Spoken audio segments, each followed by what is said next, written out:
Merveilleux peuple de Dieu, nous vous saluons dans le glorieux nom de notre Seigneur Jésus-Christ. Nous qui avons bénéficié de cette grâce de faire partie donc du mouvement Trop c'est trop. Tout est possible à celui qui croit, car rien n'est impossible à Dieu. Nous sommes heureux de ce que nous avons découvert cette réalité. Mais avant toute chose, nous voulons rendre grâce à Dieu pour notre Père spirituel, celui par qui nous avons eu la révélation de ce que nous sommes en Christ. Et c'est pourquoi donc, en ce jour encore, nous sommes là pour déclarer notre identité par rapport aux situations dans cette plateforme Prions ensemble. Nous bénissons le Seigneur pour la grâce qu'il nous accorde de partager ce temps avec vous. Que toute la gloire lui revienne dans le glorieux nom de notre Seigneur Jésus-Christ. Avant de prier, nous allons donc nous examiner sur la parole de Dieu. Car il faut que nous puissions avoir une assise. Nous allons donc examiner les Écritures et voir, avoir une certaine attitude par rapport à la parole et par rapport à ce que le Seigneur nous dit. Pour cela, je nous invite à lire Apocalypse 12, verset 11. Qu'est-ce que ce passage donc nous dit? Parce que Dieu ne fait rien sans sa parole. Il dit, ils l'ont vaincu à cause du sang de l'agneau et à cause de la parole de leur témoignage. Et ils n'ont pas aimé la vie jusqu'à craindre la mort. Ils l'ont vaincu. Alléluia. C'est la déclaration de foi que le Seigneur nous donne. En ce mois de la prière de la foi, prière foi agissante, prière efficace. Nous nous appuyons donc sur la parole de foi. Le Seigneur nous dit dans Apocalypse donc que nous l'avons vaincu. Mais d'abord, il a dit ils l'ont vaincu. Quel est ce ils? Nous allons voir trois choses dans cette petite exhortation. Ils l'ont vaincu. Qui a vaincu? Le vainqueur, c'est qui? Deuxièmement, qui a-t-il vaincu? C'est-à-dire le vaincu. Et troisièmement, comment l'ont-ils vaincu? C'est-à-dire par quels moyens ils l'ont vaincu. D'abord, nous voyons le vainqueur. Il. Qui est il?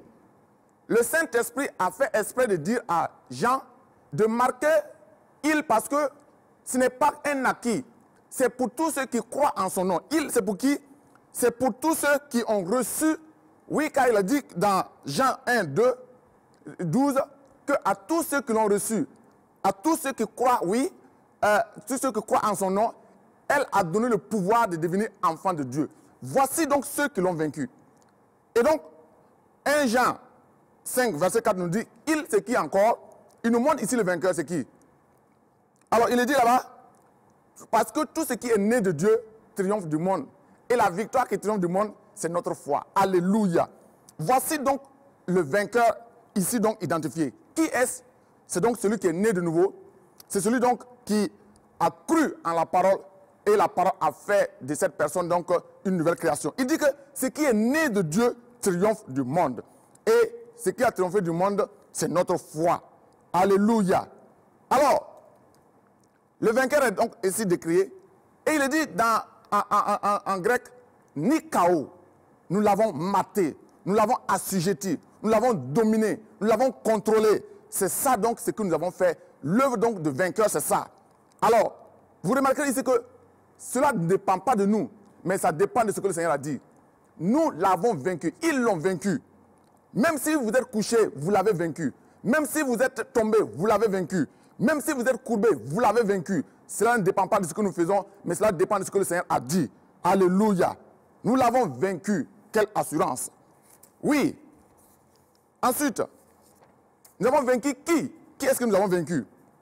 Il est dit ici donc, lorsque nous revenons à notre passage de base, nous avons vaincu le dragon. Il est dit un peu plus haut. Il s'agit du dragon. Le serpent ancien, l'accusateur de nos frères, Lucifer, Satan et ses démons, les dominations, les autorités. Qui encore nous avons vaincu? Nous avons vaincu Covid-19.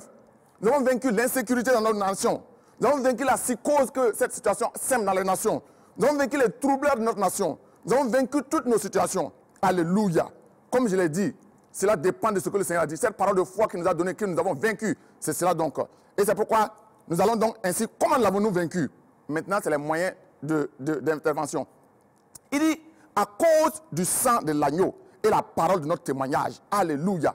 Trois puissants moyens d'intervention dans des soins intensifs du Saint-Esprit que nous voyons ici.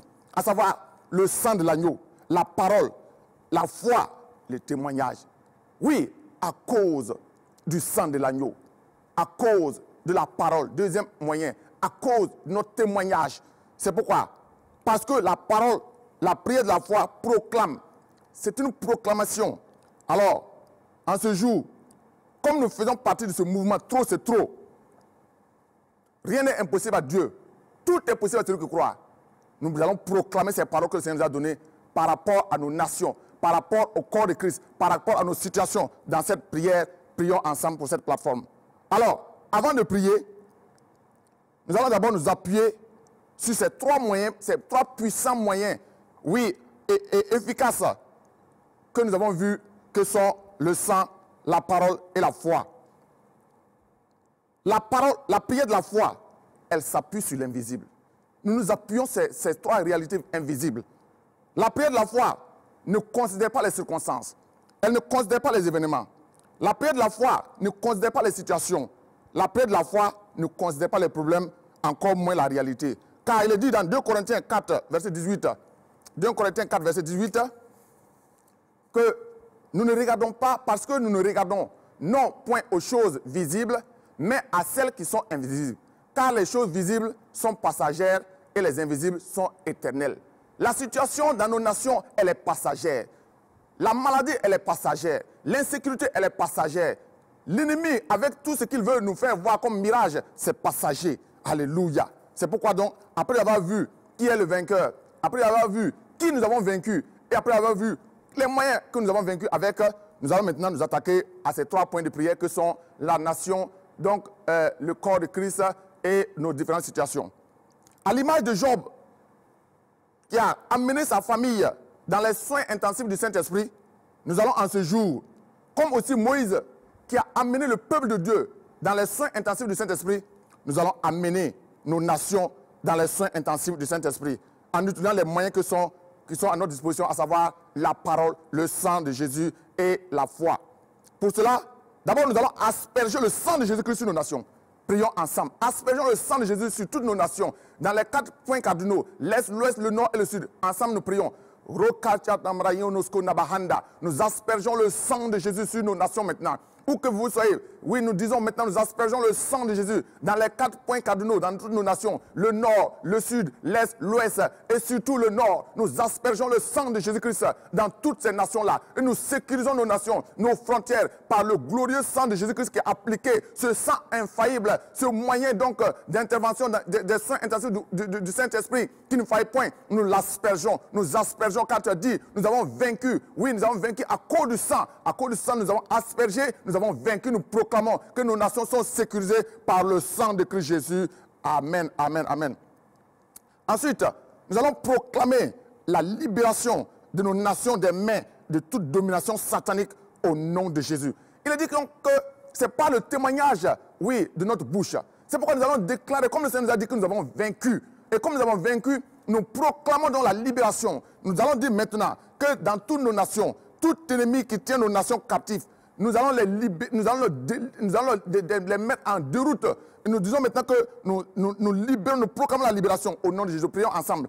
Koriande sekerebo la mandaraskata brahinos kunda mahanda. Mokata brahinos kunda bohola shike de behinda. Tout main invisible qui s'appesantit sur nos nations, nous la brisons au nom de Jésus-Christ. Nous prenons autorité et nous déclarons que le Seigneur nous a dit, oui, nous avons vaincu à cause du sang de l'agneau. Et comme nous avons aspergé le sang sur nos nations, comme nous avons aspergé le sang sur les frontières de nos nations, comme nous avons aspergé le sang, nous proclamons la libération maintenant de nos nations qui sont sur une quelconque emprise diabolique, une quelconque emprise de l'ennemi. Nous libérons maintenant nos nations au nom de Christ Jésus. Alléluia. Oui, maintenant, nous continuons donc pour prier pour notre nation en couvrant nos forces de défense et de sécurité partout où elles sont par le sang de Jésus-Christ. Nous nous appuyons donc sur Psaume 91 qui dit que celui qui demeure sur l'abri du Très-Haut repose à l'homme du Tout-Puissant. Comme nos forces de défense et de sécurité reposent sous l'abri du Très-Haut, ils sont à l'homme du Tout-Puissant. Et c'est par l'action de notre foi. Nous les couvrons par le sang de Jésus-Christ. Alors élevons la voix ensemble et couvrons-les, les forces de défense et de sécurité, dans toutes les patrouilles, où qu'ils soient, dans les positions avancées. Aspergeons le sang de Jésus. Couvrons-les maintenant au nom de Jésus. Prions.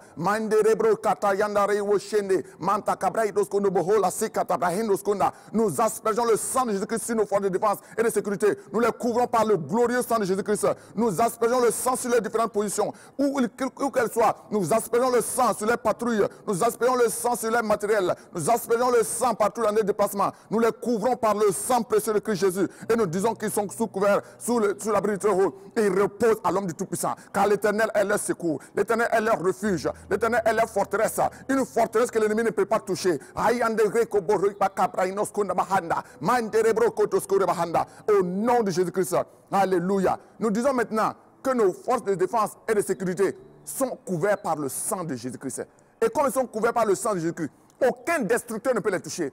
En Égypte, lorsque Dieu a dit à Moïse de faire l'agneau pascal et qu'ils aspergent le sang sur les linteaux de la porte, il est dit même qu'aucun chien n'a même été touché. Les poils d'aucun chien n'a été touché. Imaginez-vous, ce n'est même pas le peuple qui a été touché, mais c'est ce qui appartient au peuple qui n'a même pas été touché. À cause de cela, nous disons que dans nos nations, quelle que soit l'adversité, quelle que soit la terreur que l'ennemi veut amener, il ne pourra même pas avoir de dégâts collatéraux. Parce que l'ennemi, il ne pourra pas nous voir, à plus forte raison de nous attaquer. Parce que nous sommes sous le sang de Jésus-Christ. Élevons la voix ensemble. Déclarons que nous sommes rendus, le peuple est rendu invisible. Oui, le destructeur n'a pas pu tuer un membre des enfants de Dieu en Israël. Disons que l'ennemi ne pourra pas donc, oui, mettre sa main sur nos éléments au nom de Jésus-Christ.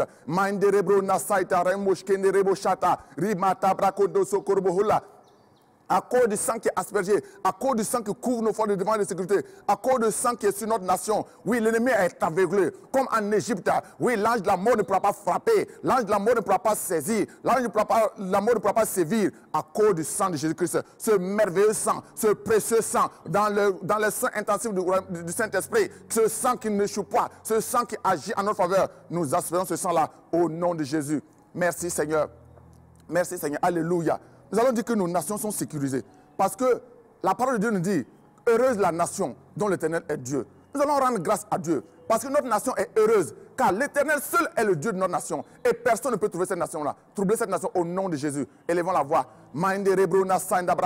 Cette nation est sous le couvert du sang de Jésus. À cause de cela, nos nations sont sous le couvert du sang de Jésus. À cause de cela, aucun troubleur, aucune autre situation ne peut troubler la paix, la quiétude de nos nations. Parce que le Seigneur est notre Dieu. Et nous reconnaissons Dieu à notre nation. À cause de ce qu'il est Dieu, il règne, il domine, il influence à cause par son peuple. Et que rien ne pourra nuire à cette nation au nom de Jésus. Amen, amen, amen, amen. Nous allons continuer à prier pour notre nation. Mais cette fois-ci, nous allons amener nos dirigeants dans les soins intensifs du Saint-Esprit. Après avoir amené toute la nation entière, dans toute nation, il y a des dirigeants que le Seigneur a permis. Parce qu'il est dit dans Romains qu'aucune autorité n'existe par elle-même. Toutes les autorités qui existent ont été créées par Dieu. Alors nous allons amener, oui, comme Job a amené sa famille dans les soins intensifs du Saint-Esprit, comme Moïse a amené le peuple de Dieu dans les soins intensifs du Saint-Esprit, nous allons amener, oui, nos dirigeants dans toutes les nations, dans les soins intensifs du Saint-Esprit.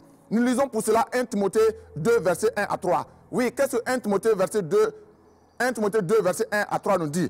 Oui, nous allons nous appuyer sur ça. Il dit, j'exhorte donc, avant toute chose, à faire des prières, des supplications, des requêtes, des actions de grâce pour tous les hommes, pour les rois et pour tous ceux qui sont élevés en dignité, afin que nous menions une vie paisible et tranquille et en toute piété et tranquillité. Cela est bon et agréable devant Dieu, notre Père, qui veut que tous les hommes soient sauvés et parviennent à la connaissance du salut. Alléluia. Nous allons donc apporter nos autorités dans les soins intensifs du Saint-Esprit. Lorsqu'on vous amène dans ces soins intensifs du Saint-Esprit, vous ressortez avec la joie, vous ressortez avec la restauration. Élevons la voix ensemble et disons, nous amenons nos autorités, nos différentes autorités dans tous les pays où vous êtes. Amenons-les maintenant devant les soins intensifs du Saint-Esprit au nom de Jésus. Oh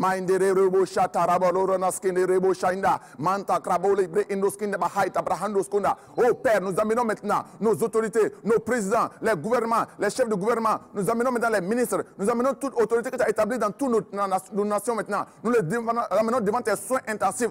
Toi, le divin médecin, qui ne choue point, Seigneur. Tu connais toute situation d'agonie dans nos peuples. Tu connais toute situation d'agonie dans nos nations. Tu ressuscites, tu ramènes la vie, Seigneur. Oh, glorieux Saint-Esprit. Oui, avec tes moyens que tu as la parole. Oh, nous savons que tu donnes la vie maintenant à nos nations, à travers nos dirigeants. Tu leur inspires ta sagesse, tu leur inspires ta crainte, tu leur inspires ton esprit et tu leur donnes de prendre des bonnes décisions. Merci, Seigneur, parce que nos dirigeants sont maintenant dans les soins intensifs du Saint-Esprit. Et nous savons que dans les soins intensifs du Saint-Esprit, on ressort toujours, oui, restauré. Que la gloire te revienne au nom de Jésus. Amen. Étant toujours dans les soins intensifs du Saint-Esprit, dans les services de soins intensifs du Saint-Esprit, nous allons prier et dire, à l'image de 1 roi 3, verset 9, Salomon était ce roi qui avait pesé la dimension donc, de sa gestion et qui s'est dit que qui peut commander ce peuple, qui peut juger ce peuple. 1 roi 3, verset 9. Il a trouvé qu'il ne pouvait pas par lui-même donc gouverner. Et c'est pourquoi il a fait appel à la sagesse divine. C'est pourquoi nous allons prier maintenant, nous appuyons donc sur 1 roi 3, verset 9, pour demander au Seigneur que lui-même il accorde la sagesse à nos dirigeants. Oui, il dit donc, accorde donc la sagesse. Accorde donc la sagesse.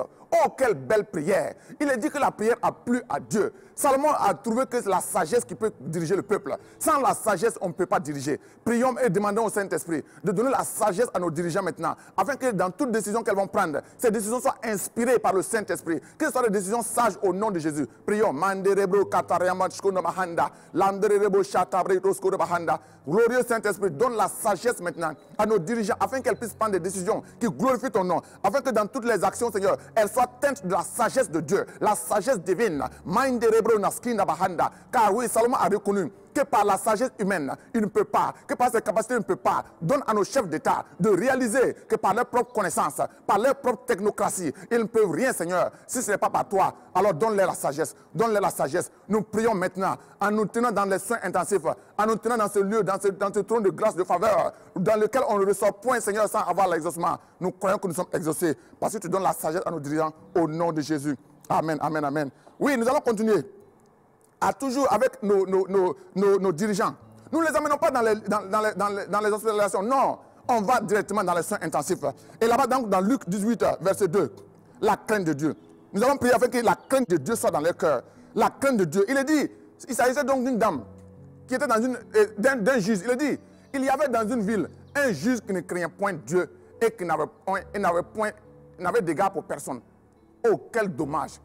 Lorsqu'on a des dirigeants qui n'ont point la crainte de Dieu, c'est la terreur. Lorsqu'on a des dirigeants qui ne craignent point Dieu, c'est l'injustice. Lorsqu'on a des dirigeants qui n'ont point la crainte de Dieu, c'est le désordre. Et ils vont faire donc souffrir la veuve et l'orphelin. Mais ici, nous voulons que Dieu donne sa crainte dans nos dirigeants, afin que les décisions qu'ils vont prendre, afin que dans toute situation de justice, qu'ils rendent justice à l'opprimé, qu'ils rendent droit à l'opprimé, et qu'ils fassent la violence à la veuve. Oh oui, nous allons prier. Que la crainte de l'Éternel, c'est important, que la crainte de l'Éternel remplisse les cœurs au nom de Jésus. Élevons la voix ensemble. Que ta crainte soit dans les cœurs de nos autorités, oh Père. Nous crions en ce jour encore. Nous prions que ta crainte soit dans les cœurs de nos autorités. Que ce soit donc les autorités municipales, que ce soit les autorités centrales, les autorités à tout point de vue, au niveau national, les autorités à tout point de vue, au niveau institutionnel, les autorités à tout point de vue, nous les amenons devant ton trône, nous les amenons donc devant les soins intensifs. Saint-Esprit, mets ta crainte dans leur cœur, mets ta crainte dans leur cœur, mets ta crainte dans leur cœur, oh, afin qu'ils puissent te craindre et savoir que tu es le seul Dieu qui règne au-dessus de tout. Alléluia. Au nom de Jésus. Amen. Oui, nous continuons à prier pour nos autorités. En allant se passer dans 1 roi 19, verset 23.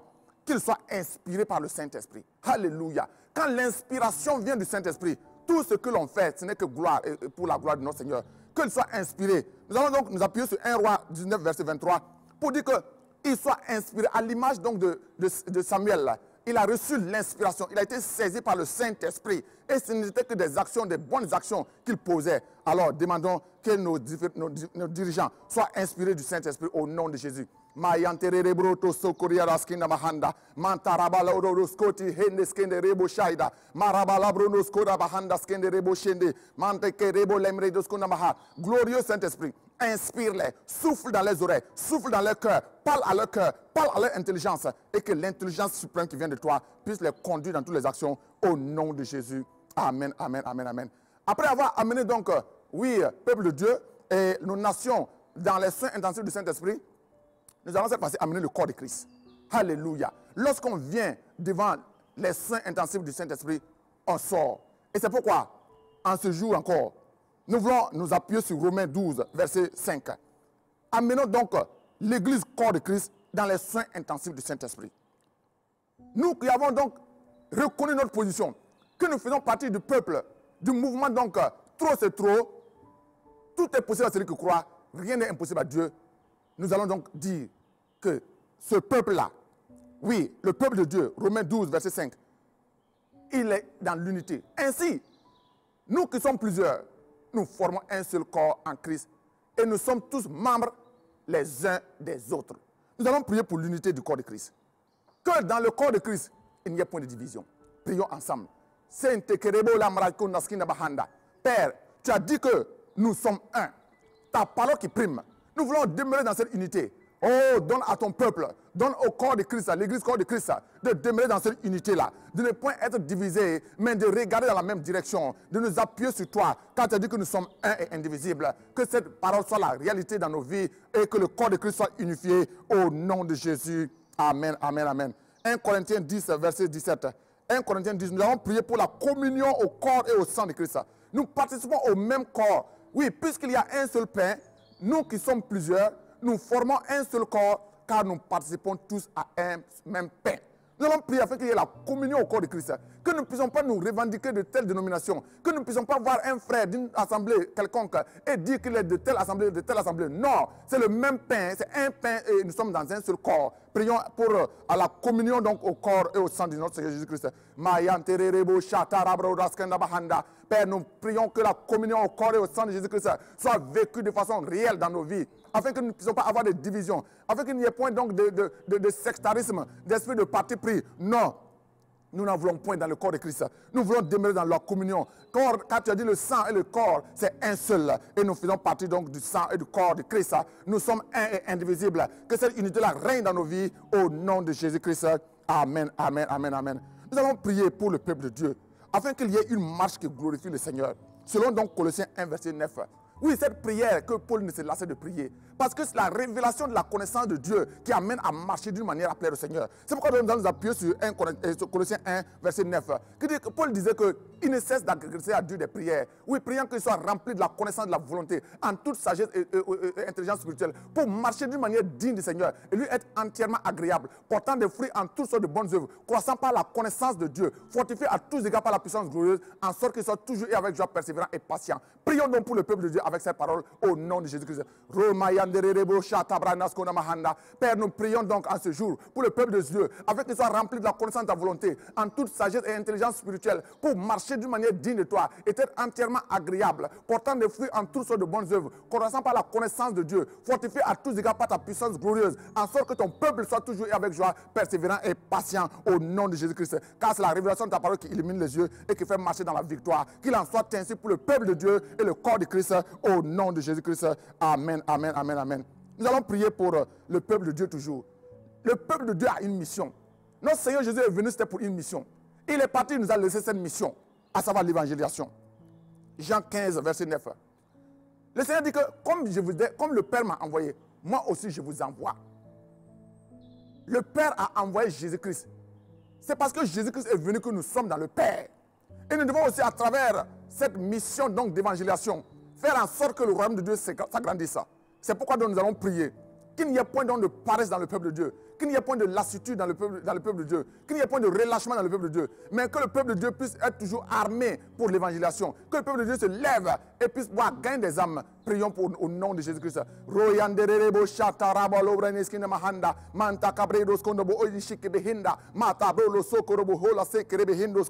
Père, nous prions en ce jour pour ton peuple, afin que ton peuple se lève et qu'il puisse moissonner, parce que tu as dit, la moisson est grande et il y a peu d'ouvriers. Priez le maître de la moisson, afin qu'il envoie des moissonneurs dans la moisson. Oh, nous sommes là, Seigneur. Suscite dans ton peuple, oui, des moissonneurs. Suscite dans ce peuple-là la hardiesse de pouvoir moissonner. Que ce peuple-là ne soit pas un peuple nonchalant.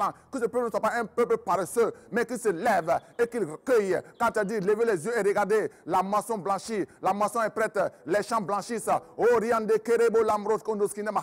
tu mets dans le cœur de ton peuple ce zèle pour l'évangile, Seigneur, et tu ouvres les portes afin que la parole puisse être sémée, afin que les cœurs soient saisis, afin que, Seigneur, la moisson soit abondante. Nous prions pour ton peuple, Seigneur, qui ne se dorme point, qui ne se lasse point, qui ne dorme point, Seigneur, qui ne se relâche point, mais qui réalise que tu l'as mis sur la terre pour une mission, que laisse les querelles intestines et que ce peuple-là se lève comme un seul homme pour arracher les âmes, pour arracher les âmes. Merci, Seigneur, parce que tu le fais à cause de ta fidélité. Au nom de Jésus, au nom de Jésus.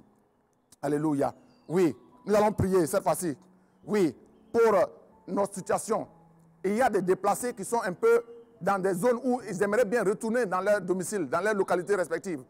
Nous allons invoquer, oui, la grâce de Dieu. Que ces populations puissent retrouver les siennes. Que ces populations puissent retourner dans leurs localités.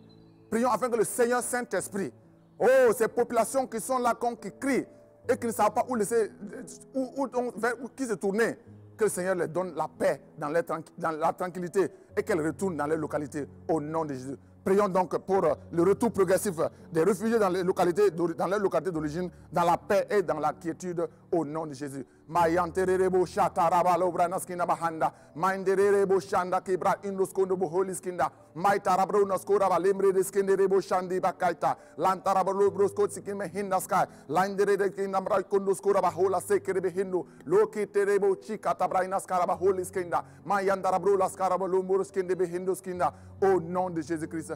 Amen, amen, amen. Gloire à Dieu. Merci Seigneur de ce que tu as dit, que nous l'avons vaincu.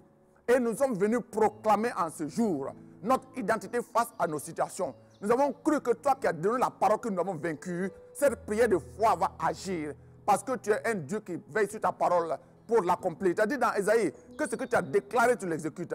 Et nous croyons que ce que tu as dit, nous l'avons vaincu.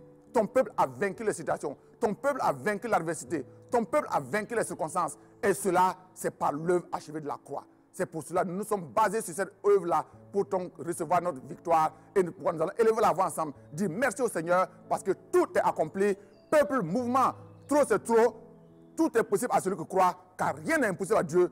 Nous avons reçu parce que nous avons réalisé que l'ennemi nous tenait nos bénédictions, oui, captives, mais il les a libérées maintenant. Rendons grâce à Dieu par cette prière au nom de Jésus. Rimanta brayondo skoraba handa skoraba hindeskere le terebo shata ramosho koraba handa mayantara brodo skoriba handa sekerebelo noskonda bahanda manderebro to skoraba hindoskota bahanda glorio to koriandeskene behindoskora. Merci Seigneur pour ta fidélité.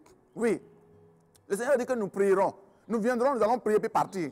Lui, il va nous exaucer. Mais cette parole, elle est déjà accomplie. Parce qu'avant que nous ayons ouvert la bouche, que déjà le Seigneur connaissait déjà ce que nous avons dans le cœur. Et il l'a déjà accompli. Parce que Seigneur, tu es fidèle. C'est pourquoi nous allons dire merci pour ce temps que nous a donné, peuple de Dieu, ensemble d'avoir communié et d'avoir retiré nos bénédictions des mains de l'ennemi. Nous sommes des vainqueurs. Et à partir de maintenant, n'oublions pas toujours que nous marchons, oui, dans la victoire. Nous ne combattons pas pour la victoire, mais nous combattons dans la victoire. Élevons la voix, rendons grâce à Dieu pour ce qu'il nous a exaucé au nom de Jésus. Père, nous te rendons grâce pour ce temps que tu as donc conduit toi-même. Glorieux Saint-Esprit, merci parce que tu nous as dit que nous ne savons pas ce qu'il convient de demander. Mais c'est toi qui as intercédé pour nous. C'est toi qui as prié à travers nous. C'est toi qui as déclaré ces paroles-là. Dans ce mois donc de la foi, de la prière de la foi, foi agissante, oui, et prière efficace, nous avons reçu et nous te disons merci. Parce que tu es fidèle, à toi qui fais au-delà de ce que nous pouvons penser et imaginer, à toi seul soit gloire, honneur et louange au siècle des siècles. Merci Père, parce que tu es bon